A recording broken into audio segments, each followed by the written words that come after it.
אז אני עושה record, וואלה. אז אני אתחיל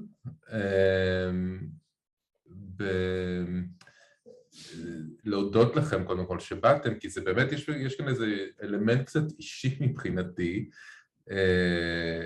כי אני איכשהו בשבועות האחרונים כל הזמן נזכרתי באיזה אירוע שהיה לי, אחד מיני רבים, אבל זה היה חזק במיוחד, שהייתי, אולי חלקכם יודעים, שהייתי צעיר יותר, הייתי נורא פעיל בבני עקיבא, הייתי כזה פעיל מדריך של שבט נבטים עד, כאילו מדריך של ילדים שהם היו מגיל 10 עד גיל נגיד 13, משהו כזה, ואני עצמי הייתי מ-14 עד 17,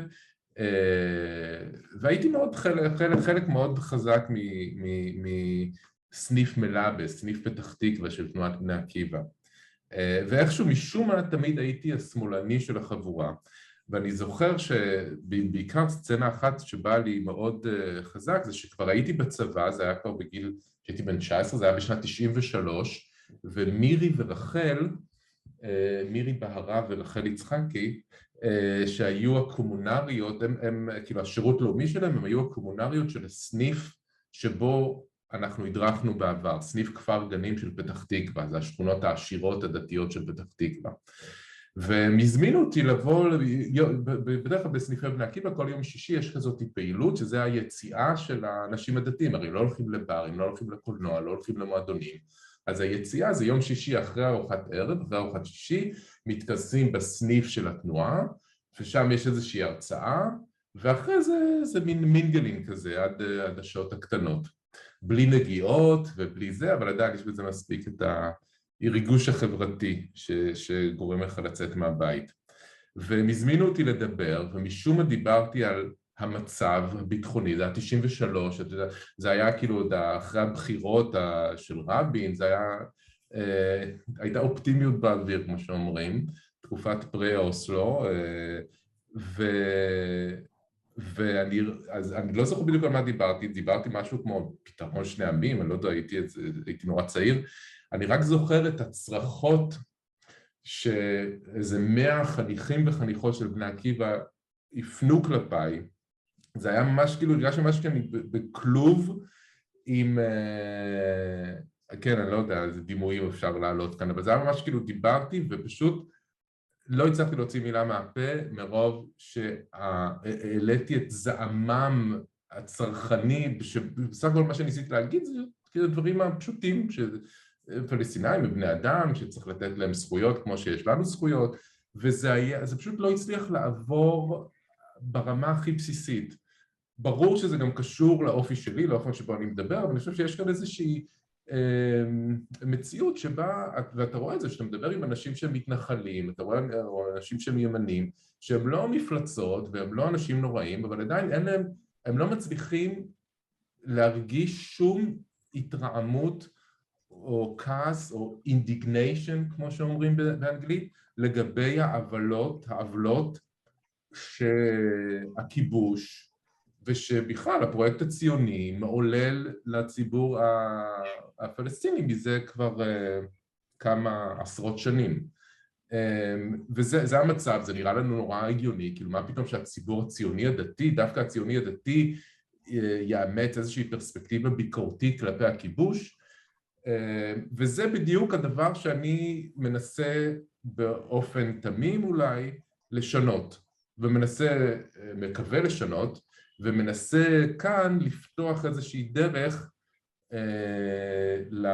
לשינוי המיוחל הזה, להציע איזושהי דרך לשינוי המיוחל הזה, שדווקא הציבור הציוני דתי, שדווקא משם יבוא ההתרעמות ויבוא הכעס ויבוא האינדיגניישן כלפי העוולות שהפרויקט הציוני גרם וגורם לציבור הערבי בישראל, בפלסטין, הגניבות, הנישולים, הרציחות וכן הלאה, שקורים ברגעים אלו ממש. והדרך שבה אני הולך לנסות, שאני מציע, לא הולך כמובן לעשות את זה, אני מדבר איתכם, אני לא מדבר כאן בסניף בני עקיבא, אבל הדרך שבה אני מציע לעשות את זה היא באמת דרך הטקסט התנ"כי, כי הרעיון שאני מנסה לפתח כבר כמה זמן, ומי שהיה בסמינר בראשית מכיר את זה, זה שהטקסט התנ"כי עצמו הוא טקסט שנכתב תוך כדי שיקוף של עמדה ביקורתית כלפי המצב וכלפי המון דברים שאנחנו מתרעמים כלפיהם היום. וזה דברים שאני כבר ניסיתי להראות בשיעורים קודמים, בטקסטים קודמים, והיום אנחנו מדברים על שתי הפרשות האחרונות של ספר שופטים. אנחנו נדבר על פרשה אחת בספר שופטים, אבל מדברים על שתי הפרשות הספציפיות האלה של סוף ספר שופטים, שזה הסיפור של מיכה והרג בני ליש על ידי שבט דן, זה הפרקים י"ז י"ח, ואז הפרקים י"ט עד כ"א, שזה סוף הפרק, זה הסיפור של פילגש בגבעה. אלה שני הסיפורים שמסיימים את ספר שופטים. הסיפור פילגש בגבעה יחסית הוא הרבה יותר ידוע מהסיפור שלנו, הסיפור של מיכה ושבט בני דן, אבל שני הסיפורים האלה הם חלק מחטיבה אחת, כמו שאומרים חוקרי התנ"ך, אנחנו עוד ניגע לזה,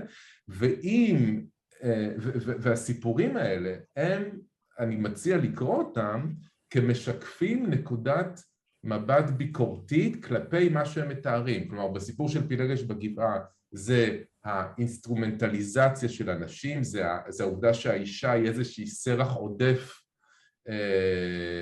ובכלל יש כאן ביקורת על זה, יש כאן ביקורת על הסדר הפטריארכלי, במובנים הכי רדיקליים והכי שהיום תייחסו את זה לג'ודית באטלר, שמטלר, זה כזאת ביקורת, עוד יותר קיצונית. עוד יותר קיצונית.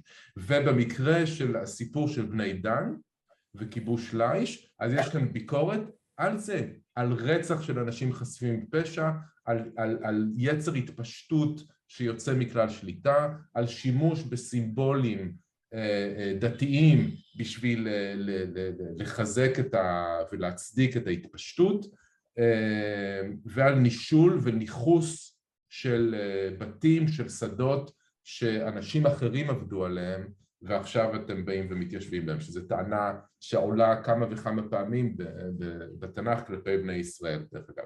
והטענה שלי היא גם שאם הסיפורים האלה, הטענה שלי כלפינו, עכשיו אני לא מדבר לבני עקיבא, אני מדבר עלינו, אם הסיפורים האלה, אם אתם לא חושבים שהסיפורים האלה משקפים נקודת מבט ביקורתית, למה אתם קוראים אותם? למה אנחנו קוראים אותם? אין מה לקרוא אותם. פסלנו טקסטים על דברים פורטים מזה. אם אנחנו לא חושבים שהטקסטים, אם אנחנו חושבים שהטקסטים האלה מתארים בצורה ז'וסט כזאת אגבית רצח עם, מה שלא לעשות עם זה? באמת צריך לזרוק את הטקסט הזה לפח. הדרך היחידה שלי לקרוא את הטקסט הזה היום היא להניח שהוא משקף גם, לא באופן בלעדי, זה לא הדבר היחיד, אבל הוא משקף גם נקודת מבט ביקורתית. אז זאת ההקדמה שלי, ההקדמה הראשונה. וההקדמה השנייה, אני רוצה לגשת לסיפור, לטקסט של ביאליק שאותו שמתי בהקדמה, בהזמנה, אם אתם זוכרים. אז אני אשתף ברשותכם את המסך ואנחנו נגיע לטקסט הזה. Share. אני מעדיף, אני שם את זה ככה, כי אז אני רואה אתכם. בסדר? אז הנה, הטקסט הזה, זה טקסט שנמצא, שבא מהנאום של ביאליק בפתיחת האוניברסיטה העברית, שזה טקסט מאוד מאוד מעניין, ואני חושב שאפילו את הפסקה הזאת אולי קצת קראנו בסמינר בראשית.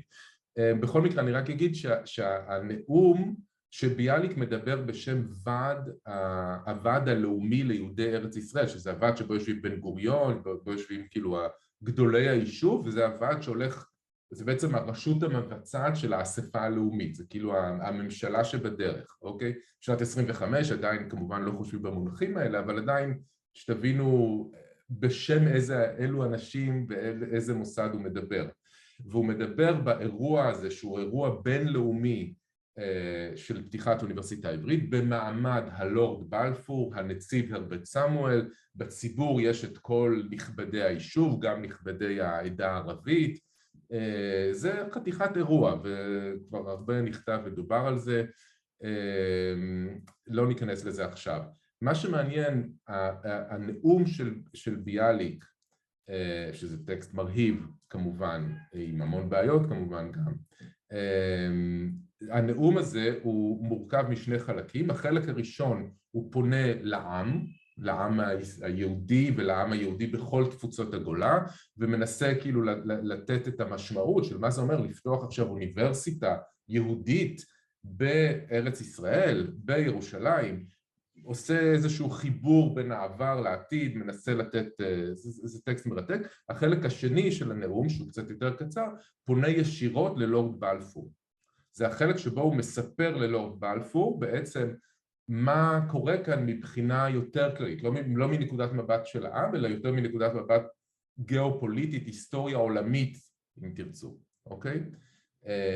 ובמסגרת החלק הזה אנחנו מוצאים את הפסקה הזאת. מי בז ליום קטנות, שזה חלק מנבואה של זכריה, וזכריה, אוקיי. וזכריה הוא נביא שפועל בתקופת שיבת ציון, מה שנקרא, ועליו מסופר בספר עזרא, שהוא היה אחד, הוא וחגי, הנביא חגי, היו אלה שעודדו את העם להשתתף בבניית הבית, אוקיי? והמשפט הזה, מי בז ליום קטנות, הוא משפט מאחד מנבואות העידוד שלו, ושהוא אומר, כן, עכשיו המקדש הזה, זה משהו שגם חגי אומר וגם ספר, המקדש הזה הוא פיצי, הוא נורא נורא קטן, בטח שאין מה להשוות אותו למקדש שלמה, אבל אתם עוד תראו, יום אחד הוא יהיה גדול, יום אחד ירושלים עוד תשלוט על כל הערים מסביב, יום אחד וכולי וכולי וכולי. אז יש כאן את העניין הזה, ובנאום של ביאליק וגם בנאום של הרב קוק, דרך אגב, שהוא פותח את סדרת הנאומים באותו אירוע, יש השוואות בין הבניין של האוניברסיטה לבניין בית המקדש. אז יש המון הגבלות, והגבלות גם בין לורד בלפור לבין כורש, הצהרת בלפור והצהרת כורש. כלומר, יש כאן באמת חזרה להיסטוריה של ספר עזרא ונחמיה, של בניית בית המקדש השני, עם מודעות מאוד מאוד גדולה וניצול של המטען הסימבולי והרגשי שבא עם זה.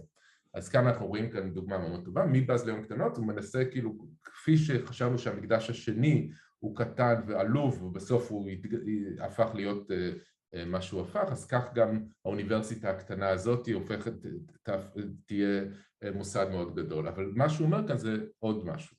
וביותר הוא אומר, יש להיזהר מלבוז לקטנות בארצנו הקטנה, שכן סגולה יתרה ניתנה לה, להפוך באחרית הימים גם את הקטנות לגדולות.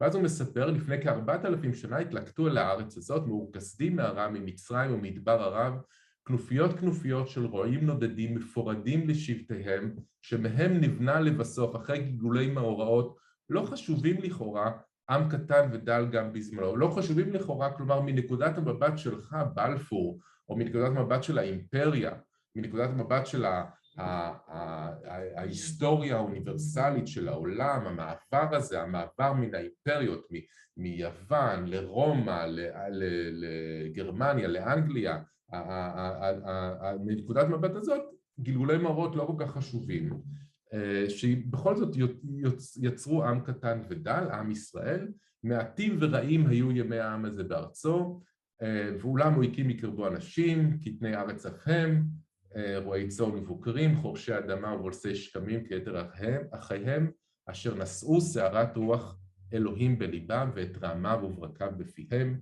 האנשים ההם בדברם על גוי ואדם ובנשאם מסע על דברי ימי דורם ולצורכי שעתם הפעוטים לכאורה. שוב, מה זה נשאם מסע על דברי ימי דורם ולצורכי שעתם הפעוטים לכאורה? זאת אומרת, אנשים שעשקו את שכרם, אנשים שהעבידו אותם יותר מדי חזק, אנשים שהגלו אותם, אנשים שרצחו אותם, דברים קטנים יחסית לעניינים ברומו של עולם הקיסרים והמלכים של הממלכות הגדולות מתעסקים בהם, עדיין הם בדברם על הדברים האלה, הם העיזו לפנות אל הנצח, אל השמיים ואל הארץ, והם שנתנו בסופם לעולם את אבן השתייה לתרבותו הדתית והמוסרית.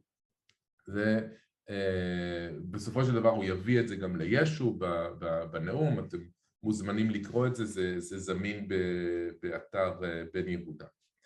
אז יש גם המון דברים לדבר על זה, לומר על זה. שני הדברים שאני רוצה להדגיש זה שאני שומע מהדברים שלו, זה בעצם שמה שהוא אומר לנו כאן זה שכל ספר, כל התורה, בראשית עד דברים, כלומר כל הסיפור הזה, הבטחת הארץ לאברהם, יציאת מצרים, המסע במדבר לארץ המובטחת, כל זה מיתוס.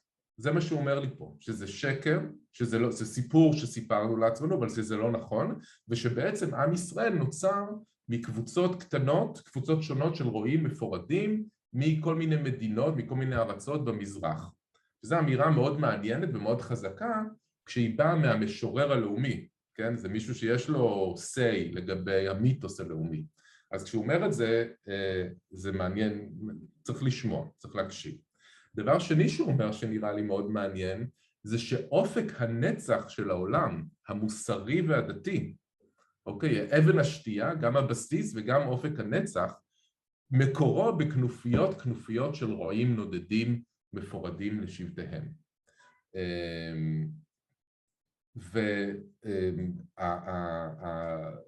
ומה שאני שומע כאן, מה שהוא מציע לי כאן לעשות, זה לקרוא את הסיפור התנ"כי מספר בראשית עד מלכים באופן קצת אחר.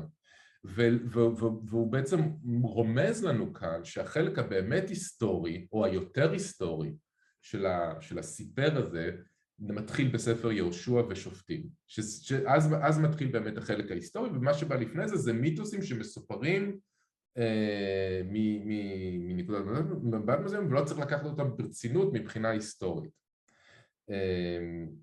אפשר לומר באמת, אם אנחנו קוראים את ספר יהושע, ובמיוחד ספר שופטים, שבאמת הם מספרים את הסיפור של הכנופיות האלה, של אותן כנופיות מפורדות, אבל מאחר שהספרים האלה נכתבים בנקודת זמן מסוימת ובתרבות מסוימת ומתוך אידיאולוגיה מסוימת, הם מתארים את הכנופיות האלה במונחים שלהם, במונחי התרבות שלהם, במונחי העם שלהם, אוקיי? אבל הסיפור הוא סיפור של אותן כנופיות, שהפרטים שלו עוברים התקה, עוברים תרגום למונחים, לסמלים, לאלים, לגיבורים של הקבוצה שמספרת את הסיפור מתוך המטרה שלה.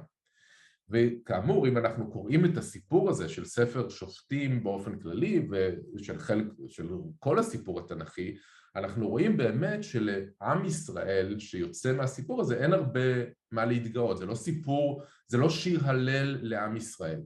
אוקיי, ספר שופטים במיוחד זה ממש לא שיר הלל לעם ישראל, ובטח לא שתי הפרשות האלה שדיברתי עליהן, סיפור מיכה וסיפור פילגש בגבעה, שזה סוף ספר שופטים.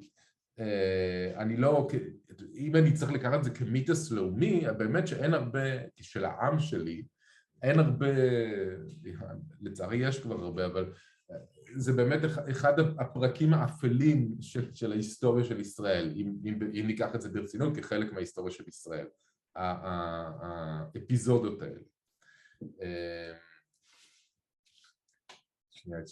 כן, זהו, הפרק י"ז שפותח בעצם את החטיבה האחרונה הזאת של ספר שופטים, ובעצם כל החטיבה הזאת היא כולה עומדת בסימן המשפט שאנחנו מכירים היטב, בימים ההם אין מלך בישראל, איש הישר בעיניו יעשה.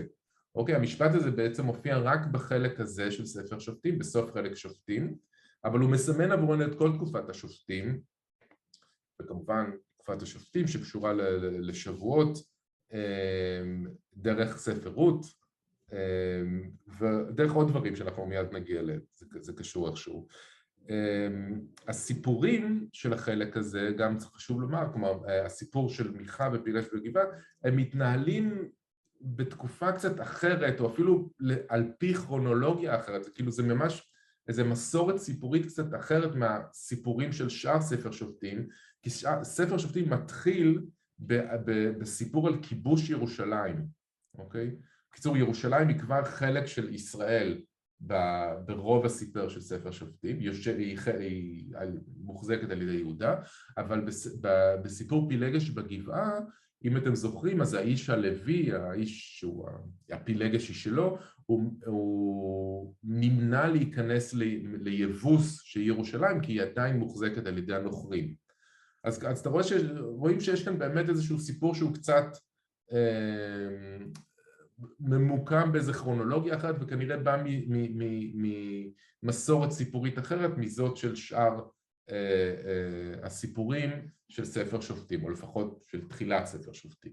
ושוב, זה דברים שחוקרי תנ"ך ופרשנים, ובאמת רש"י אומר את זה, רש"י אומר את זה בפירוש, שהסיפורים האלה, על אף שהם באו בסוף ספר שופטים, הם מייצגים אירועים שקרו בזמנו של עתניאל בן כנז, כלומר ממש בתחילת, בתקופת כיבוש הארץ ותחילת תקופת השופטים. הסיפור עצמו, יש לו כמה, לסיפור של מיכה וכיבוש לייש על ידי בני דן, יש כמה טקסטים מקבילים, או לא מקבילים, מבשרים אולי, אני לא יודעת לקרוא לזה בדיוק, שחשוב לנו להכיר כדי למקם אותו, כדי לעשות לו איזושהי קונטקסטואליזציה. אז אחד הטקסטים האלה, זה הטקסט שאני רוצה להתחיל איתו עכשיו, שזה טקסט מספר יהושע, פרק י"ט, שזה הספר לקראת סוף ספר יהושע, שבו מתוארים הגורלות שיצאו ושחילקו את ארץ ישראל, את ארץ כנען, לפי השבטים, לבני השבטים השונים, אוקיי? שנשארו בארץ כנען, כי יש חלק שם מעבר לירדן, אבל זה הגורלות שהיו, והגורל שמעניין אותנו במיוחד הוא הגורל של בני דן, כי הסיפור הוא כמובן של סיפור של בני דן. והטקסט מספר שהוא בעצם נותן לנו גרסה אחרת, מוקדמת יותר, מאוחרת יותר, של הסיפור של כיבוש לייש. רק שהוא מספר לנו, אני לא אקרא את זה, אבל הוא מספר, הוא נותן את הגבולות של בני דן, אוקיי? ואז הוא אומר, ויצא גבול בני דן מהם, כלומר,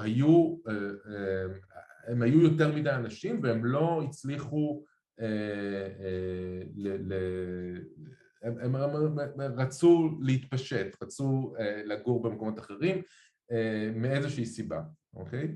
ואז הם כותבים, יעלו בני דן וילכו עם לשם, היא לייש, אוקיי? זה שם אחר של אותה עיר, מסורת אחרת, או מסיבה אחרת קוראים לזה כך כאן, וילכדו אותה ויכו אותה לפי חרב וכולי, ויקראו ללשם דן כשם דן אביהם, זאת נחלת מטה בני דן. הנחלה הזאת היא נמצאת בתוך ארץ יהודה, אוקיי? זה חשוב גם לדעת, כי יש כאן את העניין הזה שלפחות ככה זה מסופר, שוב, זה מסופר במונחים שאנשים בירושלים של סוף תקופת בית ראשון או תחילת תקופת בית שני יכולים להבין, אבל זה כמובן מתייחס לאירועים שקורים הרבה לפני כן.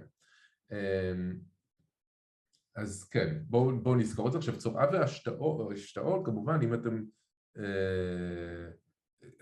זה מזכיר לנו עוד משהו, את סיפור שמשון, אוקיי? סיפור שמשון, אם אתם זוכרים, שמשון, זה מתחיל, לא, זה, אני הבאתי משפט אחר, אבל מנוח הוא נמצא, הוא איש מבני דן, אוקיי? הוא איש אחד מצורעה ממשפחת הדני, אז הוא מהאנשים האלה שהתיישבו בצורעה. אני אזכיר קצת, רק במאמר מוסגר, ששמשון, שכמובן אני בחרתי את הסיפור הזה בלי לחשוב על זה, ואיכשהו גיליתי שהשבוע ההפטרה היא הפטרה היא סיפור שמשון, סיפור לידתו של שמשון. אם במקרה אתם הייתם בבית כנסת הבוקר, אז אולי שמתם לב. ואני מקדים כאן את המאוחר, אבל הקריאה עצמה היא פרשת נשוא, שמתחילה בנשוא את בני גרשון, הלוויים. והסיפור שלנו, הסיפור של מחנה בני דן וכיבוש ליש וזה, מסתיים באמירה שהכהן של אותו מקדש של מיכה היה יהונתן בן גרשום, בן משה, בן מנשה עם נון תלויה, שזה משה, אנחנו נדבר על זה עוד מעט. אז יש כאן קישור באמת איכשהו לשבת נשוא, לפרשת השבוע שאנחנו קוראים היום. בכל מקרה, מהסיפורים האלה, וגם מסיפור שמשון, אני לא אכנס לזה יותר מדי, נראה שיש איזושהי מסורת שבני דן היו לחוצים מאיזושהי סיבה, או בטריטוריה שהוקצתה להם, והם הרגישו צורך שהם רוצים להתרחב, רוצים ללכת הלאה, רוצים לכבוש מקומות אחרים, רוצים לגור במקומות אחרים.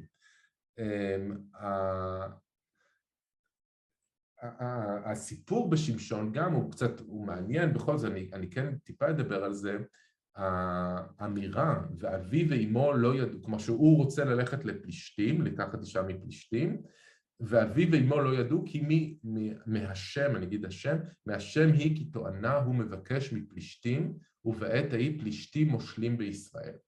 למה השם, ושם של מהו בדיוק? צ'אט. מי זה? אולי דן היו לחוצים בגלל הפלישתים, הם ישבו במישור החוף, הרי לפי המסורת. כן, כן, כן, דן היו לחוצים גם בגלל הפלישתים, אין ספק. אין ספק, ורואים כי בעת ההיא פלישתים מושלים בישראל. אז מהמשפט הזה אני רואה שהשם הוא שם של איזושהי תנועת התנגדות, איזושהי תנועת התנגדות לפלישתים שבמצב הזה מושלים בישראל. ואנחנו ניגע לזה עוד מעט, כי אני חושב שבסיפור שלנו, השם הוא שם של תנועת התנגדות שמסתאבת, של תנועת התנגדות שפונה לאלימות נגד חפים מפשע, ולא נגד האנשים שמושלים, שהיא מתנגדת אליהם. כן. יש עוד קשר בדרך אגב בין סיפור שמשון לסיפור שלנו, שהסיפור שלנו מתחיל הסיפור שלנו מתחיל ב-1,100 כסף שהאימא, נגיד לזה, שהאימא נגנבו מהאימא והבן מחזיר לה, אותו סכום של 1,100 כסף הוא גם הסכום שדלילה מקבלת מסרני הפלישתים כדי לבגוד בשמשון. אוקיי, אז יש כאן את החיבור הזה גם כן. אני אזכיר שוב, רק לפני שאנחנו נגיע ממש לסיפור עצמו, שהרי אחד הדברים שמפתיעים אותנו בסיפור הזה הוא עניין האפוד והטרפים, כלומר ממש עבודה זרה, ויש בתלמודים, יש דיון שלם על העניין הזה של העבודה זרה, שגם לא חושב שיהיה לנו זמן לקרוא את זה היום, אבל זה ממש נותן כמה תובנות מאוד חריפות לגבי היחס בין העבודה, לגבי המעמד הכלכלי, לא, איך נגיד את זה, לגבי הפונקציה של עבודה דתית, באופן כללי, של פולחן בחברה ובכלכלה שבתוכה היא נוהגת. הדיונים האלה מרתקים. אז אנחנו רואים שהפסל, המסכה, האפוד והטרפים, זה לא היה המקרה הראשון שבו יהווה השם, התנועת ההתנגדות הזאת, הסמל הפולחני שלה נעבד בצורת אובייקטים. זה לא היה הפעם הראשונה, זה כבר קרה בתקופת גדעון. אוקיי? או לפי רש"י שאומר שהסיפור שלנו לפני זה, זה יקרה שוב בתקופת גדעון. הסיפור של גדעון הוא לא ניכנס אליו עכשיו, אבל כפי שאתם רואים, בסוף של הסיפור, גדעון, בני ישראל מבקשים מגדעון למשול בהם, הוא אומר לא ימשול אני וגם לא בני, השם, אותו שם של התנועת התנגדות, זה הערך, האידיאלים, האנרגיה, ההבטחה, זה מה שישלוט בכם. לא בן אדם, לא אני ולא בני, אבל זה לא הספיק. ואז שוב, אותו מה שאנחנו מכירים, אותו מוטיב שאנחנו מכירים, כמובן מעגל הזהב ומעוד דברים, נותנים לו את הנזם, הוא יוצר איזשהו אפוד, whatever that is, מציג אותו בעירו בעופרה, ויזנו כל ישראל אחריו שם, וכולי. זה עוד מקרה של עבודה זרה לעבודת השם, אוקיי? אני רק, הסוף של סיפור גדעון שנקרא ירובעל גם, כי הוא רב עם אלי הבעל, זה גם בספר שופטים, בפרק ח', שוב, זה רק כדי להבין על מה אנחנו מדברים כאן, ויהי כאשר מת גדעון, וישובו בני ישראל, ויזנו אחרי הבעלים, וישימו להם בעל ברית לאלוהים. ולא זכרו בני ישראל את השם אלוהיהם, המציל אותם מיד כל אויביהם מסביב, ולא עשו חסד לידי ירובעל גדעון, ככל הטובה אשר עשה עם ישראל. השימוש בבעל ברית שיוסף קרא, הפרשן תלמידו של רש"י, ממש כותב, אחווה קונפדרציה. כלומר, יש כאן רמיזה לכך שהייתה כאן איזושהי, אני לא חושב שזה בהכרח רמיזה, אבל שוב, יכול להיות שזה פשוט תיאור של איזושהי מציאות פוליטית אולי מדומיינת, או אולי מושלכת על העבר, שמנוסחת במונחים העממיים. לא יודע איך להסביר את זה בדיוק. זה כמו, שאנחנו רגילים לחשוב שאנחנו מתארים את המערכת הפוליטית, אנחנו בדרך כלל מתארים אנחנו מסתכלים על הדברים מלמעלה ומנסים לראות ולהבחין בין הקבוצות השונות. השפה התנ"כית, מה שמעניין בזה שהיא משדרת יותר את התפיסה של העם, של אותם מונחים פוליטיים שהוא מתעמת איתם במגעים שלו עם הכוח. בעל ברית זה יכול להיות מונח כזה, ויכול להיות שמה שנרמז לנו כאן זה באמת שבשלב מסוים ישראל הייתה איזושהי קונפדרציה של תנועות התנגדות שונות.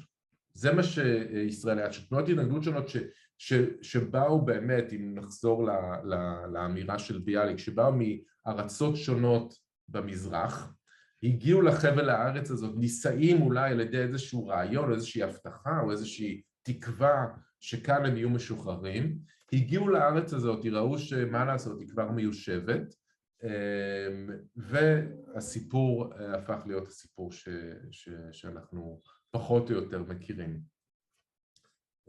וואלה. אז זה עם הדברים האלה, עם הרעיונות האלה, אני אתחיל קצת, כמובן לא נקרא את כל הסיפור, אני רק אעבור כאן על החלקים השונים, ואדבר ואשאל גם מה אתם חושבים. ואני אתחיל עם השאלה עכשיו, כי זה באמת, זה לא ניסיון לדובב אתכם, זה באמת ניסיון להבין מה אתם חושבים על תחילת הסיפור המשונה הזאת. אם אתם רואים כאן הקשרים, העובדה שזה מתחיל עם אמו של מיכאיהו, שם תיאופורי, שם שמכיל את הרכיב מייבא, רכיב מהשם של אותה תנועת התנגדות שפתאום זהו, נגמרה ההתנגדות, עכשיו צריך להתחיל לחיות את החיים עצמם, כמו שאומרים, מה קורה אז. זה מיכאיהו, הוא איכשהו קשור לזה, הוא נקרא על ידי זה, אחרי זה קוראים לו מיכה כמובן, אבל זה לא בחירה של מה בכך לקרוא לו בשם הזה. בכל מקרה, מה אתם חושבים על השאלה שאימו על כל הסיפור הזה, שבעצם הסיפור, רק להסביר, כי באמת זה לא הכי ברור באופן שזה לא מתואר, שאימו היה לה 1,100 כסף, ולכן חלק מהפרשנים אמרו שזו דלילה, אשכרה, אבל זה פשוט אותו סכום באמת. לאימו היה 1,100 כסף שנגנב ממנה, והיא קיללה, והיא כנראה קיללה אפילו ואמרה, כאילו משהו כמו ארור יהיה הבן אדם שגנב ממני את הכסף, וגם אמרת באוזניי, כאילו אני שמעתי את הקללה הזאת, אני לא יכול להגיד שלא ידעתי, הנה הכסף איתי, אני זה שלקחתי אותו, ואז היא אומרת ברוך בני ליהווה, ברוך בני להשם, והוא משיב את הכסף, ואז היא אומרת הנה הקדשתי חלק מהכסף לבני לעשות פסל ומסכה, ואתה אשיבנו לך. כלומר, היא אומרת, אני מקדישה חלק מהכסף שהחזרת לי, 200 כסף, אנחנו רואים בפסוק הבא, שנותנת אותו לצורף ויעשה פסל ומסכה, ובעצם כפי שאנחנו רואים משאר הסיפור, היא נותנת לו עסק למחייתו, זה מה שהיא עושה. בגדול אין כאן מחשבה יותר מדי תיאולוגית, יש כאן מחשבה כלכלית. ואנחנו רואים את זה בבירור מהמשך הסיפור. אז אני באמת רוצה לפתוח את זה כבר לדיון, ובלזה גם ביקשתי לקרוא את הסיפור לפני, כדי לראות כדי שנוכל לדון עליו ביחד, מה אתם חושבים, יש לכם רעיון לגבי ההתחלה של האפיזודה, של הפרקים, של הסיפור הזה?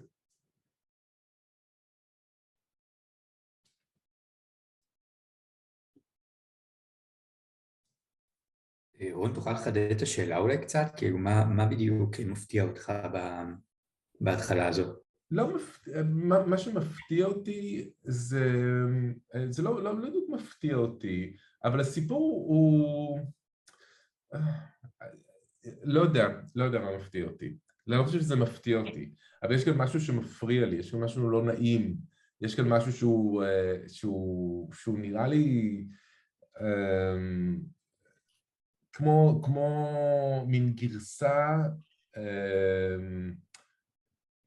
קצת יותר חשופה ויותר פרוורטית אולי, ואולי אפילו יותר אמיתית, של אותם סיפורי הקדשה של מנוח ושל כל ההורים שמקדישים את הילד שלהם, כמובן סיפור שמשון, סיפור שמואל, יש כאן איזשהו עניין הגבלה לסיפור שמשון כמובן היא הגבלה גם בגלל סיפור דלילה, אבל גם בגלל הסיפור שיש כאן שוב אימא לפחות שמקדישה משהו ליהווה, אבל זה לא הבן שלה, אבל זה כן קצת הבן שלה, זה דרך הבן שלה, אבל זה אובייקט, זה אובייקט חומרי. כן, זה גם חוזר אחר כך בשמואל כמובן, עם הסיפור של האימא שמקדישה את בנה. כן. אבל בכלל, כאילו, זה שאני קראתי את הפרקים האלה, שבטח קראתי לפני הרבה שנים ומאז לא נגעתי בהם, זה באמת גרסה ממש לא אוטוריטטיבית של המציאות, כאילו אתה יודע, איזה מין מישהו שלא ממש יודע מה החוקים, שמספר לך עכשיו על המלחמה ברוסיה, איזה נרטיב מוזר כזה. כי אנחנו רגילים, לפחות בספר דברים ובמקומות אחרים שבהם מתואר הפולחנים היותר לגיטימיים, לגרסאות מאוד רשמיות, איך הדברים נהיים, וזה הכל בהכוונת יהווה או שמות אחרים שלו. ופה באמת יש איזה פרי סטייל של איזה אימא שמחליטה לקחת איזה משהו ולפתוח מקדש פיראטי לבן שלה, ודרך זה כאילו דברים מסתבכים. כן, אבל אני לא חושב שזה מקדש פיראטי, אני חושב שכל מקדש בהתחלתו הוא באיזשהו מקום פיראטי. זה בדיוק העניין, יש לנו אוצר גדול עם הספרים האלה, שבדיוק יש לנו כאן, ואני חושב שזה סוד הצלחתם, סוד הצלחתה של הספרות התנ"כית, זה בדיוק בגלל שהיא מצליחה לצד אותה היסטוריה הרשמית, לספר את ההיסטוריה מנקודת המבט העממית, שהיא תמיד מרובה, היא תמיד מלאת סתירות, היא תמיד עם עין מאוד חדה לגבי מניפולציות והתנהגויות פרוורטיות וציניות, והיא תמיד מרובת נקודות מבט. ויש לנו את זה כאן, וזה אחת הדוגמאות. ואני חושב שכל מקדש, ובואו רק נזכיר, בואו נעבור, כאילו, הוא מקים את המקדש, ויש את הנער הזה, והנער הזה, גם סיפור פשוט, נער שמחפש את עצמו, מחפש, כאילו ממש סיפור בילדונגסרומן, אוקיי, הולך כאילו לגור באשר ימצא, והוא מגיע לבית מיכה, וזה הנער הלוי, והוא הופך להיות כהן, ואז מיכה אומר, אתה ידעתי כי היטיב יבא לי, כי היה לי הלוי לכהן, כלומר הוא הופך להיות, המקדש הופך להיות מקדש לגיטימי, כי יש לו בן שבט לוי, שהוא אחד מהזה, שהוא הכהן של המקדש. אנחנו אחרי זה מגלים שבין אותו בן שבט זה יונתן בן גרשום בן מנשה עם נון תלויה, שזה משה, לפי כל הפרשנים. כלומר, להגיד שזה מקדש פיראטי, יכול להיות שבינינו זה מקדש פיראטי, אבל לפחות לפי איך שהסיפור מסופר, ביני האנשים שחיו בזמן הזה, זה ממש לא היה מקדש פיראטי, זה היה מקדש שהונהג על ידי אחד הנכדים של משה. אנחנו מיד נדבר על זה, אני מניח. בכל מקרה, זה סיפור, כן, זה בהחלט יוצא דופן, זה בהחלט יוצא דופן, אבל זה יוצא דופן נראה לי בגלל הפרספקטיבה קצת מעוותת שלנו לאור הקריאות הרשמיות בתנ"ך, ולאור העובדה שהסיפור הזה הוא סיפור שנקרא מעט מאוד. אנשים לא מכירים את הסיפור הזה, זה לא כמו פילגש בגבעה, שזה סיפור הרבה יותר ידוע, כי כל מיני סיבות, זה סיפור שהוא קצת נסתר מן העין, אבל לדעתי הוא מתאר מציאות הרבה יותר קרובה למציאות מאשר הרבה סיפורים תנ"כיים אחרים. כי אני יודע שזה ממש... אני מניח גם, רון, שזה רובד מאוד קדום יחסית של הטקסטים המקראיים, נכון? מבחינת ביקורת המקרא. אני לא יודע, רואים בשפה, שפה קצת כאילו מוזרה, כאילו היא שפה שקשה לפעמים קצת להבין אותה. מאז שקראתי את בדמי ימיה של עגנון, אני לא מתייחס ברצינות לטיעונים של משלבי שפה בביקורת המקרא. אני חושב שזה מגדלים על מגדלים של ספקולציות, שסותרות אחת את השנייה, שפתאום טקסט שהיה הכי קדום הופך להיות הכי מאוחר, זה שטויות. אני יכול להגיד את זה עכשיו, אחרי שביליתי הרבה זמן עם הטקסטים האלה, אני באמת, אין לי בכלל מה להתייחס לזה, אין טעם להתייחס לזה. רון, אפשר רק לשאול משהו? כן. איך אתה מבין את ה... זה באמת סיפור מוזר, כלומר, זה כאילו איזה מין... התגלגלות העניינים שהובילה אל האובייקט הזה, אל הפסל והמסכה. כן. אבל איך אתה, זה קצת מוזר, הפרטי פרטים האלה שהם לקחו לה, ואז כן. הוא לקח לה, והוא מחזיר לה, ואז כן. היא מברכת אותו ונותנת לו חזר, מה זה? זה כמעט תלמודי, לא, זה כל החלקים מהסיפור, אני מרגיש שיש לי איזו אחיזה די יציבה כלפיהם, חוץ מהחלק הזה, ולזה פתחתי עם השאלה, זה, כמו שאמרתי, זה לא היה ניסיון לדובב את הקהל, זה היה ניסיון להבין כאן. אני חושב שזה, האפקט של זה, בכל אופן, סליחה, האפקט של זה הוא להגיד לנו מההתחלה שיש כאן סיפור על כסף, שזה סיפור על כסף, זה סיפור על ממון, אני חושב, טוב, אולי זה אני, אבל יש כאן איזה משהו קצת אינססטואלי גם ביחס בין האמא, יווה והבן. איפה האבא? איפה האבא, אני שואל. סליחה? כן, קודם כל באמת בעניין איפה האבא, כאילו שאלת מה מוזר בקריאה הכי ראשונה, קודם כל, איפה האבא, ילד מאבא שלך, ואחר כך הוא פתאום הופך להיות, זאת אומרת, אוקיי, יש ילד עם אמא בלי אבא, אחד, ואמא עם כסף בלי אבא, שזה גם שאלה, אבל אחר כך יש ילד, הנער שהיה לו כבן, בלי אימא. אז זאת אומרת, כאילו יש שם כל מיני לידות עם הורה יחידני. כן, כן, כן, כן. זה... באותו עניין של הלידות האלה, וגם כאילו אותה, על אותו... זאת אומרת, באופן כללי זה נתן לי איזשהו רושם של אלכימיה, כל הפרק הזה. אלכימיה, מה זאת אומרת?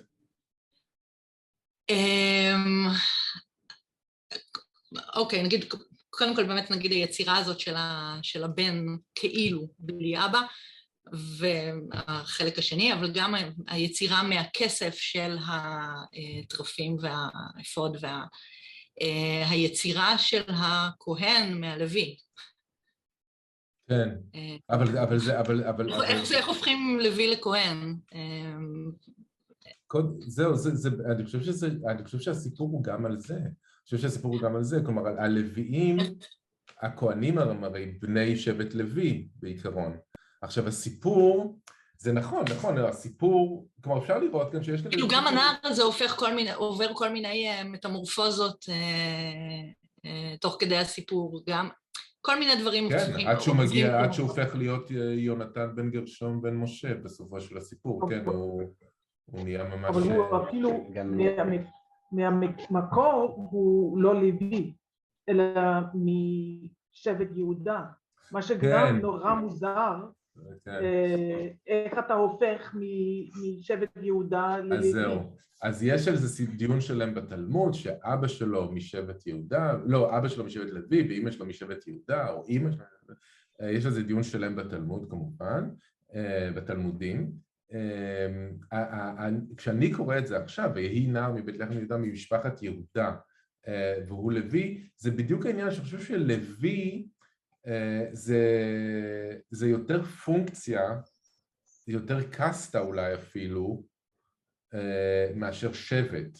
כלומר, יש כאן, אני חושב שמה שמעניין בסיפור הזה, שיש כאן איזשהו עימות בין פרספקטיבה על ההיסטוריה שהיא כזה יותר מציאותית, איך תכלס אנחנו משתמשים במונחים שמיים וקטגוריות, לבין איזשהו סיפור על הזה שאנחנו מכירים מהשבטים והחלוקה, שהכל זה נורא מסודר, כפי שהדברים מתוארים בספרים, וגם הייצור האלכימי הזה של הפסלים, למה איך הקודש הקודשים מיוצר, איך הפרוכת מיוצרת, אנחנו פשוט רגילים לדיסקורס הפומפוזי הזה של יווה, שאומר למשה שיבחר את בצלאל, בגדול יש כאן פרויקט עם הרבה יותר אנשים שמעורבים בו, אבל מבחינה חומרית אותו דבר, אוקיי? ליצור פרוכת עם רקמה מזהב וליצור פסל במסכה.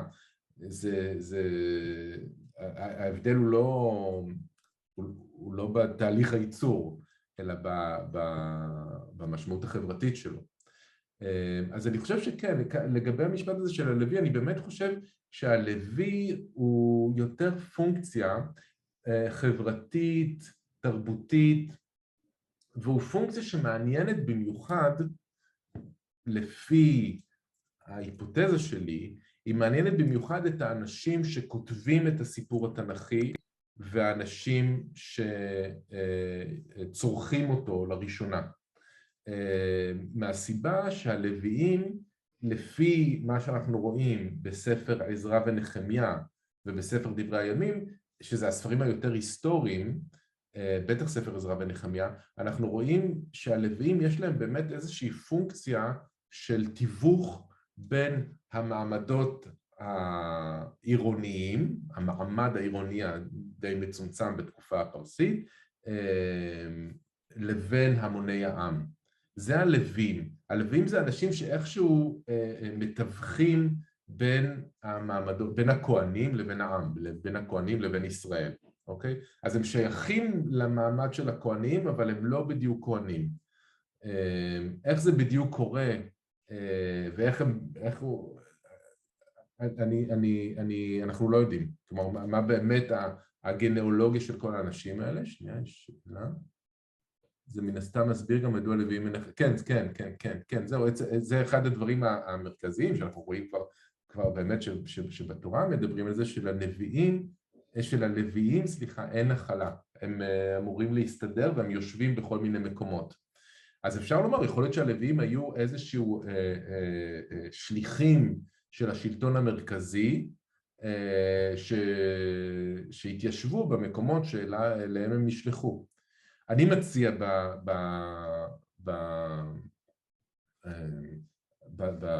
במה שאני כותב עכשיו, זה שהלוויים היה להם איזושהי פונקציה, לפחות בתחילת ימי בית שני, אוקיי? כי זו התקופה שאנחנו יחסית יותר, יש לנו יותר אינפורמציה כלפיה, שללוויים הייתה פונקציה שהיא קצת כמו פונקציה של מקדם מסיבות, אוקיי? שהם היו הולכים לכפרים ואומרים בואו למקדש, בואו כאילו יאללה, תביאו קורבנות, תביאו זה, כאילו ניסו, כאילו זה מין פונקציה שהיא בין מקדם מסיבות למיסיונר, לאתנוגרף, ואני חושב שזה אחד הדברים, שהם לקחו במסגרת המגעים עם העם, אוקיי? שהלוויים הם מבינים את העם, כפי שכתוב בספר נחמיה. אז במסגרת המגעים עם העם, הם שאבו כל מיני סיפורים וכל מיני מסורות, וגם כל מיני טענות ומענות כלפי הכוח הפוליטי, כלפי השלטון, ואת הטקסטים האלה ואת הידע הזה, הידע העממי, לא עממי במובן של דבילי, אלא עממי במובן שבא מהעם ומשקף את נקודת המבט המורכבת והמודעת והאינטליגנטית של העם על פניו המרובים. את הדברים האלה הם הכניסו לסיפור התנ"כי ולדמותו של האל.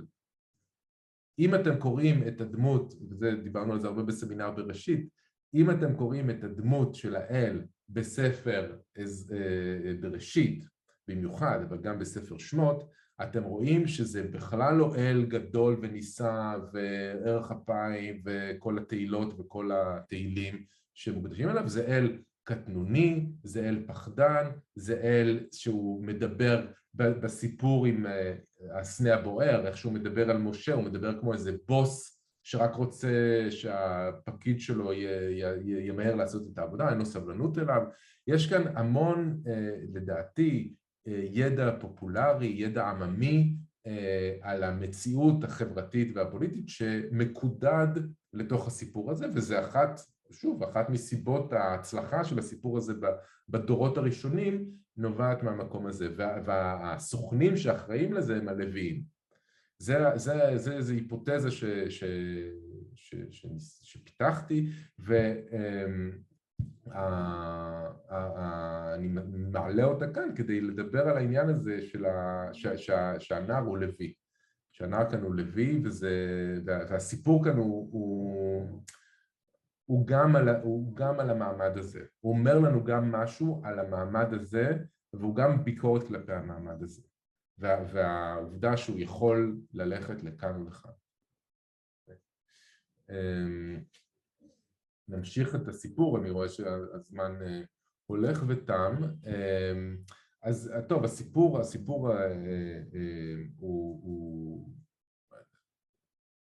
הוא הסיפור, מה שקורה, שלשבט דני, כאן הסיפור הוא לשבט דני שאין בכלל נחלה, הוא מבקש נחלה, כי לא נפלה לו עד היום בתוך שבטי ישראל. הם שולחים, יש כאן סיפור המרגלים, שהוא בעצם מין סיפור, זה המרגלים כלומר, לגבי השאלה של איתמר, איזה טקסט קדום למה, אם כבר הייתי צריך לנחש, ושוב, בעזרת ביאליק, אני מרשה לעצמי לנחש, שהטקסט הזה הוא באמת יותר קדום, או הסיפור, לא לדבר על הטקסט, אבל הסיפור עצמו הוא יותר קדום מסיפור המרגלים שנשלחים לארץ כנען על ידי משה, בתחילת ובסוף המסע לארץ המובטחת. כמובן שכאן המרגלים, יש להם מרגלים כאילו של שמעודדים את העם, מעודדים את בני דן ללכת ולהילחם, אבל לפני שהם מוצאים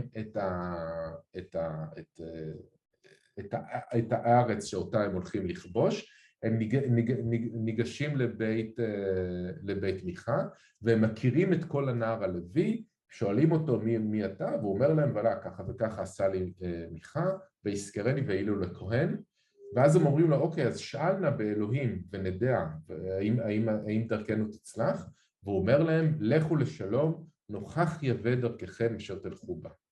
זו אמירה מאוד חזקה, כלומר, יש כאן, ואני שוב מתעקש שהטקסט הזה מבטא נקודת מבט ביקורתית, או משקף גם נקודת מבט ביקורתית כלפי רצח בני ליש, ומתוך כך נגד נקודת מבט ביקורתית ביחס ליהווה עצמו, ומה שהוא מייצג, להשם, מה שהשם הזה מייצג, אוקיי? כי רואים שהוא חלק מהתהליך, הוא חלק ממה או לפחות ככה נטען. אני לא יודע אם זה לגבי מה שהוא מייצג, או לגבי אנשים שטוענים שמייצגים אותו, שמדברים בשמו, אוקיי? ושוב, העובדה שמדובר כאן, בסופו של דבר אנחנו מגלים שזה יונתן בן משה. וילכו 5 האנשים, הם רואים את ליש, זה באמת, זה פשוט מחריד לקרוא את זה, שיושבת לבטח כמשפט סידונים. דרך אגב, בספר בראשית, כשמתוארת הארץ, אתם יודעים, מתארים את בני נוח ואיך הם מחלקים את העולם, כאילו זה ניסיון לתת אטלס של העולם, שוב במונחים שאנשים מכירים, אז מדובר על ארץ כנען שהגבול שלה הוא צידון. צידון הוא הגבול הצפוני של ארץ כנען.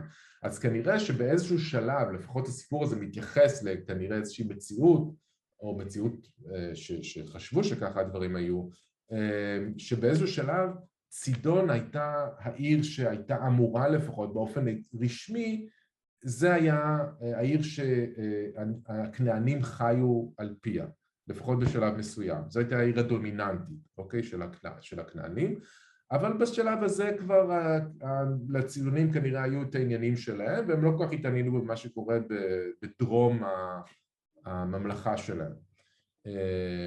והם לא אפילו, אין מחלים דבר בארץ, יורש עצר, זה לא כך ברור מה זה אומר, אבל כנראה שלא היה כאן, לא היה להם שום עניין להשקיע ולשלוח חיילים, וזה מדובר בסופו של דבר, לשלוח חיילים להגן על בני ליש.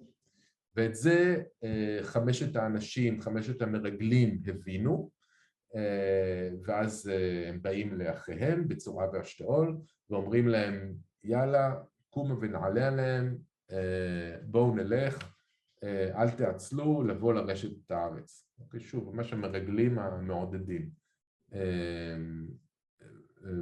וואלה. כן, יהודית? כן, לגבי בני ליש או לישה או ליש, גם מעניין שזה קצת דומה, זאת עיר שהיא בלי הגנה כאילו, דומה לרעיון של עיר מקלט, שעיר מקלט בעצם העיר הערים של שבט לוי, שזה כאילו... לא, עיר מקלט זה לא בדיוק הערים של שבט לוי, אבל עיר מקלט זה העיר שבה, זה ערים שהן כבר קיימות, אבל הן מוגדרות כעיר שבה, כערי מקלט, כערים שבהם מישהו שרצח בשגגה יכול להימלט אליהם, ואסור לנקום בדמו שם. אני לא רואה את ההגבלה פה, האמת. בואו נמשיך. ויסעו, אוקיי, אז כאן מתוארת הלחימה, מתואר המסע, זה גם, זה תיאורים מעניינים, אנחנו לא ניכנס לזה עכשיו, אבל אנחנו רואים שהם מגיעים לבית מיכה, ואז המרגלים אומרים, תקשיבו, יש כאן יש כאן משהו שאנחנו יכולים לקחת אותו איתנו ולהרוויח מזה. להרוויח מזה כי זה ייתן לנו איזשהו כוח סימבולי ובדיעבד גם כלכלי. יהיה לנו שם חתיכת מקדש, אם לא סתם מישהו, אלא מישהו כהן, ממש כהן. הם מגיעים לבית מיכה, התיאור כאן מקסים, באמת, שהם 600 איש חגורים, כלי מלחמתם ניצבים פתח השער, לא הסיטואציה הכי מרגיעה בעולם, אבל מיכה ישן, מיכה עצמו ישן, ומי שהם לוקחים איתו זה את פסל האפוד, את הטרפים ואת המסכה, ויאמר עליהם הכהן, מה אתם עושים? ואז הם אומרים לו, תקשיב, בוא סתום את הפה, ופה איתנו, ויהיה לנו לאב ולכהן, מה עדיף לך? להיות כהן לאיש אחד, למיכה, או לשבט ולמשפחה בישראל. והכהן עושה את החישוב שלו, ולוקח את החפצים, את חפצי הפולחן, ויבוא בקרב העם. והם עושים את מה שהם עושים, מתחילים ללכת, ואז מיכה פתאום קולט מה קורה, רודף אחריהם, ואז הוא אומר להם, את אלוהי אשר עשיתי לקחתם, ואת הכהן ואת הכהן, ותלכו, ומה לי עוד, ומה זה תאמרו אליי מה לך? כאילו, מה אתם אומרים לי מה לך כי נזעקת? כאילו, מה, אתם דפוקים? כאילו, לקחתם את מחייתי, אתם לוקחים איתכם. ואז הם אומרים לו, אל תשמע קולך עמנו, פן יפגעו בכם אנשים מרי נפש, ואספת נפשך ונפש ביתך. כאילו, שוב, תסתום את הפה, שלא ישמעו אותך אנשים כאן שיהרגו אותך. ואז הם הולכים, שנייה אלעד, הם הולכים וכל אחד הולך לדרכו. כן, אלעד? איך אתה מבין את המילה אב פה? פה ובמופע הקודם. יהיה לנו אב, כן, מה הכוונה פה באב? הכוונה פה באב זה... כן, שמתי לו לזה עכשיו שקראתי את זה באמת, זה מעניין. היה לנו לאב במשפט הקודם, כן, היה לנו לאב ולכהן. איזשהו סוג של שליט, אדם מכובד, אדם שקובע נורמות. כן, זה באמת קצת נזיל. אבל אנחנו מכירים את השימוש הזה של המילה אב כעיקרון, או כאיזושהי קטגוריה בסיסית. אני זוכר שתרגמתי לפני כמה שנים את מסכת בבא קמא לצרפתית, במסגרת איזשהו פרויקט, ובאמת הייתה שאלה, כאילו, איך לתרגם את אבות הנזיקין, 4 אבות נזיקין, או אבות טומאה, נגיד. כן, זה מילה מאוד מעניינת, וזו פונקציה מאוד מעניינת, וכמובן שהמיתוס של יהווה וישראל הוא אחד הנושאים המרכזיים שלו, זה הפונקציה של האב, שנחשפת ומתעצבת ומתעצמת ונחלשת לאורך הסיפור. אבל כן, זה... איפה מופיע המקום השני של האב? במשנה, אתה מתכוון? לא, פה, כי אמרתם שיש 2. כן, לא, אני רואה מיכה כאן מבקש מהלוי. כן, סליחה? כשמיכה פונה ללוי, הוא אומר, בוא אליי, תהיה לי אב. כן, כן, כן, כן. טוב, זה מעניין בגלל גם מה שדיברנו עליו. לא, אני אגיד לך מה, אני חושב... בדיוק, זהו, נכון, בדיוק. זה כאילו, זהו, רציתי להגיד משהו. כי היה כאן איזשהו קישור שלא עשיתי, כי הוא נראה לי מופרך מדי, ויותר מדי קשור לדברים שאני מתעסק איתם עכשיו, שלא אמורים לעניין אתכם, אבל אולי זה כן אמור לעניין. וזה, אם אתם זוכרים, בתחילת ההרצאה, שדיברתי על, שהבאתי את הציטוט הזה מסוף ימי גדעון, שבני ישראל לקחו להם את בעל ברית לאלוהים. ונתתי את הפרשנות של יוסף קרא, שממש אומר, נותן את המילה בלעז, קונפדרריה או קונפדרציה, מה שאנחנו אומרים קונפדרציה, כלומר יש כאן ממש ברית, ומכאן הגעת לזה שיש כאן איזושהי ברית של תנועות התנגדות. עכשיו, האסוציאציה שזה עשה לי, זה עם תנועות, זה באמת ברית קונפדרציה של תנועות התנגדות בברזיל הקולוניאלית, של תנועות התנגדות של עמים ילידים שמתנגדים לשלטון המרכזי. וזה גרם לי לחשוב, וזה הביא אותי מכאן, לחשוב על המציאות הקולוניאלית שהייתה פה, שזה מציאות שבה, הרי מה קורה בהמון קונטקסטים קולוניאליים, זה שהמון אנשים באים, שמי שבא זה בעיקר, כאילו, הקבוצות הראשונות שמגיעות זה בעיקר גברים, לפחות בברזיל זה המקרה, זה המקרה שאני מכיר יחסית היטב, אז ממש במאה הראשונה אפילו אפשר לומר, ב-50 שנה הראשונות באים בעיקר גברים, שהרבה מהם לא נישאים, אבל מקיימים יחסים עם הרבה נשים ילידות, אוקיי? ונוצר מצב שיש המון ילדים שפשוט לא יודעים מי האב שלהם, או שבכלל פונקציית האב, וגם בחברה הילידית, לפחות בברזיל, כמובן שאין לי מושג מה היה בארץ כנען במאה העשירית לפני הספירה או לפני, פונקציית האב היא לא פונקציה כל כך חשובה. כלומר, יש מילה לזה, אבל זה לא עיקרון מארגן, כלומר, אף אחד לא יחשוב לקחת את המילה הזאת ולהפוך אותה למילה שהיא הופך להיות איזה פרינציפ מארגן, כמובן. אז אני חושב שכאן אנחנו מדברים גם על זה, באמת שהסיפור הוא בין היתר מדבר גם על באמת חיפוש אב, לא רק במובן הפסיכולוגי, אלא באמת במובן איך נקרא לזה? כן, זה גם פסיכולוגי, אבל אב כמי שגורם מייצב של המערכת, גורם מייצב וגורם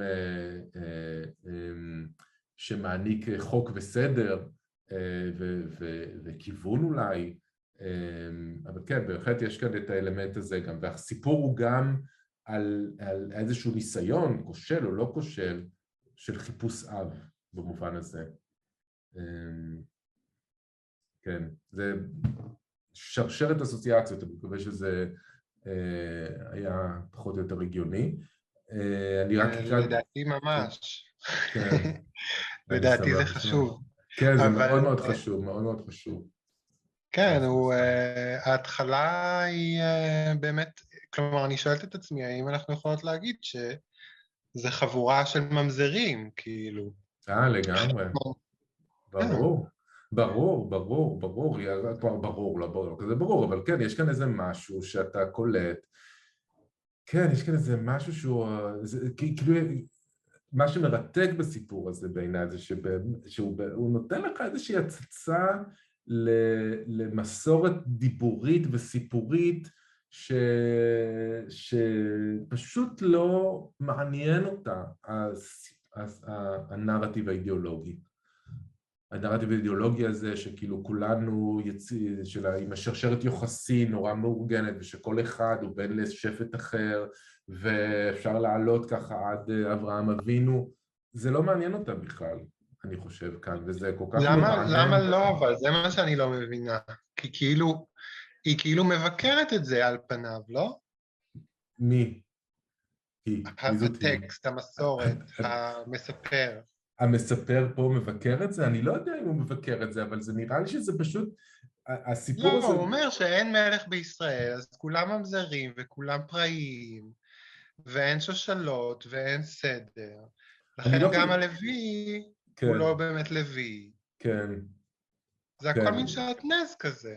כן, הכל מין שעטנז, הכל מין כזה... הכל שעטנז, הכל הוא תוצר של נסיבות, ולא איזשהו ביטוי של אמת מהותית, אבל עדיין אני חושב שיש כאן איזושהי מסגרת סימבולית שמשמשת כמקור התייחסות. יש כאן בכל זאת איזשהו סדר סימבולי כלשהו, אתה יודע, הרי גם מה שאנחנו קוראים הפראיים, הם לא, יש סדר סימבולי שבתוכו הם פועלים, והוא פשוט לא מאורגן כפי שהאידיאולוגים, השיח האידיאולוגי, שהוא שיח שמשקף יחסי כוח ומתייחס אליהם באופן ניטרלי, הוא תמיד יתאר את הסדר הסימבולי מאורגן בצורה מאוד היררכית ומאורגנת. זה לא המקרה כאן. כלומר, כאן יש הצצה לבפנוכו של העיצוב של הסדר הסימבולי. כן. לא כך ברור. אגב, עם החזרה לעניין של האב, פתאום אני רואה שבפסוק כ"ט, אחרי שהם כובשים את ליש, ויקראו שם מאיר דן בשם דן אביהם אשר יולד לישראל, ואולם ליש שם מאיר לראשונה. כלומר, פה כן מנסים להגיע, כלומר, לסיים את החיפוש אחר האב, כלומר, הוא כביכול יש אותו, אבל בעצם ליש זה שם מאיר. כלומר, גם שמנסים לכפות את האבהות שלהם על המקום הזה, אז זה מתחמק מהם. כן, כן, כן. ליש שם העיר לראשונה, כן, כן, כן. כן, הנה, וזה באמת, אני חושב, ביטוי לעמדה הביקורתית של הטקסט. ואולם ליש שם העיר לראשונה. ויקראו את שם העיר ירושלים, אולם אל-קודס שם העיר. אני חושב על זה, אני באמת שאני נוסע בירושלים, אני חושב, או בישראל, אתה רואה את כל השמות העבריים של מקומות בערבית, שהיה להם שם אחר, ואני חושב מה החוויה של מישהו שנשלט, מה החוויה שלו שהוא קורא את השמות האלה בעברית, בכיתוב אנגלי וגם לפעמים בערבית. ושיש מקומות שמצליחים לחמוק מהעברות שלהם, למשל רחוב סלמה, שאף אחד לא קורא לו שלמה. כן, כן. אבל אז לא, אני חושב שיש כאן אמירה ביחס לזה גם. אני חושב שיש כאן אמירה ביחס לעניין הזה. אמירה שאולי אי אפשר לתת אותה ביחס לירושלים, כי זה כבר יותר מדי מסוכן, אבל ביחס לאיזושהי עיר כזאת, אולי עוד אפשר לבקר את זה. אפשר לתת את הביקורת הזאת. אני רק רוצה, טוב, דבר אחרון שאני רוצה להגיד, כן, שאיתן... אני יכולה להתרחף רגע?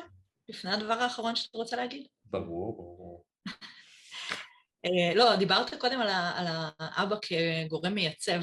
כן. וקודם כל, כאילו, אם, אז סוג של בהיעדרו, אבל זה למי שלא מתפתה לקרוא באמת את הפרק הבא, שבו האבא הוא גורם מאוד מערער, גם כמובן איזה אבא? איזה אבא? האבא פילגש. אבל זה לא אבא, הוא לא אבא, אין להם ילדים. האבא שנותן את ביתו הבתולה. הזקן, כאילו הסבא, כן. בלבוס. כן, כן. זאת אומרת, זה לא הכי מחמיא לפונקציה של האבא. נכון. וגם הקונספט של בני בליעל, שזה בכלל, זאת אומרת, גם, אני יודעת שזה בפרק הבא, וזה אוף טופיק. לא, זה לא אוף טופיק, כי אני חושב שהפרקים האלה הם קשורים אחד לשני. גם דרך אגב, הפרק, הסיפור פילגש בגבעה, זה גם איש לוי מבית לחם, לא? לא, בסדר, אני חושבת שזה קשור, אבל זה כאילו כבר מעבר לסקופ. אבל שוב, בני בליעל זה גם מרתק כשלעצמו, זאת אומרת, כן אבא, לא אבא, כן אבא, וטוב, כן. שוב, אני אספר את מה שאני מכיר מהקונטקסט הקולוניאלי הברזילאי, זה שכשהם מגיעים לפה, הפורטוגזים, האירופאים, אחד הדברים שהם, אחד המשפטים שכאילו הופכים להיות מין כזה מטבע לשון, זה שלילדים פה אין מלך, אין אמונה ואין חוק. בפורטוגזי זה נשמע יותר טוב. אין מלך, אין כאילו קונספט של מלך, אז הם לא יכולים, כאילו יש שוויון, אין היררכיה, אין כוח, אין אמונה באל, אוקיי? אין איזושהי אמונה, זה מאמינים בדברים, אבל באל אין אמונה ואין חוק, אין אב. חוק האב, אני לדעתי, כלומר זה מה שחזר, כלומר אין כאן את שלושת הגורמים שהם בעצם המסד של המיתוס התנ"כי, לא המיתוס במובן של הסיפור, אלא המיתוס במובן של, כאילו תחשבו על זה שאנחנו גם פראים שהפכו להיות בני תרבות בתוך מסגרת מיתית מסוימת, והמסגרת הזאת היא מסגרת שמנחילה לנו את הפונקציות של האב, של האדון ושל המלך. אנחנו בני העולם היהודו-נוצרי, אבל גם בני העולם המוסלמי, אני חושב שחיים בתוך כלומר, יש את שלושת הפונקציות האלה קיימות בשפה, קיימות בתרבות, הן מפעילות אותנו, הפעילו אותנו, והן נורא חזקות, והסיפר התנ"כי מרתק, כי הוא בעצם נותן לנו איזושהי דין וחשבון על האופן שבו הפונקציות האלה התעצבו, ואיך שהם הפכו להיות חלק מהמטען התרבותי שלנו. במקרה של היהודים בברור, אבל אני חושב שבמקרה של כל תרבות המערב שלקחה לעצמה את התנ"ך כספר קנוני. וזה קשור, זה לא קשור לזה שלקחנו את התנ"ך, זה קשור, אני חושב, לעובדה שאנחנו חיים במסגרות קולוניאליות, גם אם אנחנו, כלומר, גם כל ארץ בעצם כמעט היום, עם כל הנדודים וכל הזה, הכל התחיל ככה בגדול. אני לא חושב שיש איזה ארץ היום בעולם המתורבת או הלא מתורבת, איך שתקראו לזה, מה זה מתורבת כמובן, שבניה פשוט יושבים שם מאז, לא יודע, אולי איסלנד, אבל גם זה, כאילו, באיזשהו שלב הם הגיעו לשם ועשו קולוניזציה של האדמה הזאת. קיצור, המציאות הקולוניאליסטית במובן העמוק, לא במובן הטרנס-היסטורי, לא במובן של 200 שנה האחרונות, של הקיום האנושי, היא הופכת את המיתוס הזה למאוד מאוד רלוונטי, כי זה מציאות שיוצרת מתוכה, שמביאה את הפונקציות האלה לרמה מאוד מאוד בסיסית, שזה הפונקציה של האדון והעבד, הפונקציה של המלך והשליטים, שזה מלך יכול להיות מלך ועיר, מלך לא חייב להיות מלך של ממלכה של הודו ועד כוש, והפונקציה של האל, פונקציה של האב והאל, שזה פונקציות שהן איכשהו מגבילות. אני רק, מה שרציתי להגיד בסוף רק זה לגבי יונתן בן גרשום בן מנשה והנון התלויה הזאת.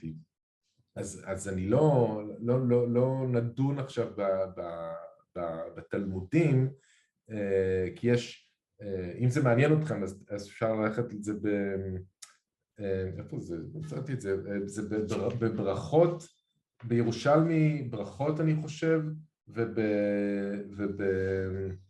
ובבבלי בבא בתרא, יש על זה דיון, וכאמור הדיון הוא על עצם, לא יודע מה על עצם, אבל יש לו דברים מעניינים לומר על מה זה עבודה זרה, מה זה עבודה באופן כללי, עבודה באופן כללי, מה זה עבודה זרה. אבל שוב, הרעיון שיונתן בן גרשום בן משה, אבל מתוך הטענה של הרבנים זה שמתוך כבוד למשה הם קראו לו בן מנשה, אבל בעצם זה מין סוד גלוי כזה שמדובר ביונתן בן גרשום בן משה, כלומר ממש הנכד של משה, אוקיי? עם כל המטען הסימבולי שזה אמור לייצג, אז כאמור יש את הדיונים הרבניים, ומה שמפריע לרבנים, מה שאתה רואה שמפריע להם בסיפור הזה, וחשוב לציין את זה, זה שאיך יכול להיות שהנכד של משה הפך להיות כהן של עבודה זרה. אוקיי? ואז הם מספרים איך דוד, הרעיון הוא שהוא חי הרבה שנים, ושדוד המלך עוד הכיר אותו, אוקיי? ודוד בא אליו ושואל אותו, תגיד לי, מה קורה פה? כאילו, איך זה קורה? ואז הוא אומר לו, אני עשיתי את זה בשביל שאני צריך כסף, הוא אומר לו את זה בפירוש, עשיתי את זה למחייתי. ואז הוא לוקח אותו והופך אותו לגזבר שלו. דוד לוקח את יונתן ומשה, ובמקום להוקיע אותו על זה שהוא עבד עבודה זרה, הוא לוקח אותו והופך לגזבר שלו. זה מבוסס על פסוק מספר דברי הימים, שבהם כתוב ששבואל בן גרשום היה הנגיד של האוצרות של דוד. אז הטענה היא קראו לו יונתן, ומאחר שהוא שב בתשובה, שהוא חזר בתשובה, אז קראו לו, השם הבא שלו היה שבואל, מאחר שהוא שב לאל, ואז הוא הפך להיות הגזבר של דוד. זאת הבעיה של הרבנים, לא הבעיה שהוא היה כהן שבעצם נתן גושפנקה ועוצמה לרצח עם. נראה לי שזה טיעון חשוב, כי שוב, יש לנו איזו טענה כזאת של הרבנים דיאספורי, you know what I'm talking about, אז כאילו חשוב להזכיר גם את הנקודה הזאת, שהעובדה שהתאוות הבצע והכבוד של הדמות הזאת, שכאן אנחנו לומדים שמדובר ביונתן נכדו של משה, אבל כמובן שבסיפור המקורי, מהסיפור כמו כלי, זה היה סתם אחד, תאוות הבצע הזאת היא חברה לתאוות ההתפשטות של בני דן, וגרמה לרצח המוני של חפים מפשע. את הדבר הזה הרבנים לא מוקיעים, לא מבקרים, זה לא נראה שזה מפריע להם. אני חושב שזה כן מפריע לאנשים שכתבו את הסיפור הזה, ולדורות הראשונים שקראו אותו. והשאלה, שאני מתיר אותה שאלה פתוחה, זה כיצד להפוך את הפוטנציאל הביקורתי של הסיפור הזה ושל שאר הטקסטים התנ"כיים, כיצד לגרום לו להדהד במסגרות הציוניות דתיות, שבהם הטקסטים האלה נקראים חזור וקרוא, ולגרום להם להפעיל את הפוטנציאל הביקורתי שקיים בהם. כן, טוב, נסיים לעכשיו. יש עוד הרבה מה לומר כמובן, אבל... אולי רק שאלה קצרה, רון, אם אפשר. אתה צודק מאוד שהסיפורים הללו יכולים להיקרא, וההכללה שלהם בקאנון יכולים להיקרא כמי שמקדמים מחשבה ביקורתית על הכיבוש, אבל יש הרי ספרים שלמים, זאת אומרת, אם חושבים על ספר יהושע, שכל הפואנטה שלהם זה כיבוש, זאת אומרת שהם כולם איזה מין נרטיב של מנצחים, או שלפחות נרטיב ששואף להיכתב, אז איך אתה ממקם את זה מול סוג הקריאות הללו? לא, אני לא חושב שזה כזה שיר הלל לכיבוש גם כן. אני חושב שיש שם המון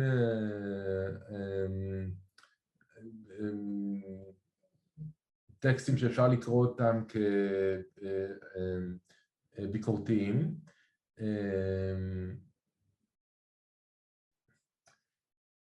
למשל, אם לוקחים את הנאום יהושע לפני מותו, אוקיי? נאום יהושע לפני מותו, זה ממש, זה סדרה של ביקורות מאוד קשות כלפי ישראל. ואחד הדברים שהוא אומר להם, כאילו, מה כבר עשיתם? הבאתי אתכם לפה, השתלטתם על בתים שלא בניתם, על שדות שלא טיפחתם, ופשוט נתנו לכם הכל מן המוכן, ואתה פתאום קולט שיש כאן ממש אמירה על הניחוס של הארץ הזאת, ועל העובדה שכאילו נתנו לכם את כל זה ולא ידעתם להשתמש בזה טוב. האם זה מבטא איזושהי ביקורת לגבי עצם הניחוס? במקרה הזה אני לא יודע. לגבי ספר יהושע, אבל הוא לפחות שם את הדברים על השולחן והוא אומר אותם. אם אתה לא מניח שיש כאן איזושהי ביקורת, ואתה עדיין קורא את זה, אז כאילו, לך תצטרף לנוער הגבעות. כאילו באמת, אני באמת לא מבין מה יש לקרוא את הטקסט הזה אחרת. אבל כמובן, אני לא אומר שכל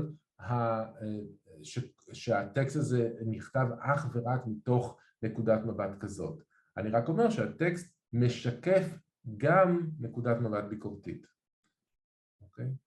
גם נקודת מבט, כלומר, מי שכתבו אותו חשבו, או שהם עצמם גם, היו ביקורתיים כלפי המציאות הזאת. זאת הטענה שלי. והשאלה היא באמת איך לעורר את זה ולחזק את זה, להעצים את זה. אני חושב שזה חשוב היום, אני חושב שזה הדבר היחיד שאפשר לעשות שניתן איזושהי תקווה, כן, איזושהי תקווה לאיזשהו סוג של שינוי, as crazy as it sounds, כי באמת מהיכרות יחסית קרובה עם הציבור הזה, אני יודע עד כמה זה רחוק מהם, התרעמות וכעס אמיתי על מה שקורה לפלסטינים, זה על פי רוב לא מה שעומד בראש מעייניהם, לא איזושהי פרדיספוזיציה שהם מוכנים אליה.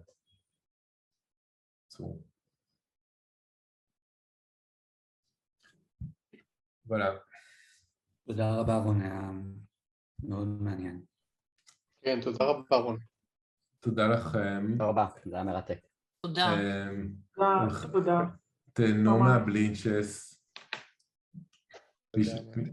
מי שאוכלים בלינצ'ס. מהמם, חג שמח שיהיה. חג שמח. ביי ביי להתראות. חג שמח. תודה. כיף, ביי ביי להתראות.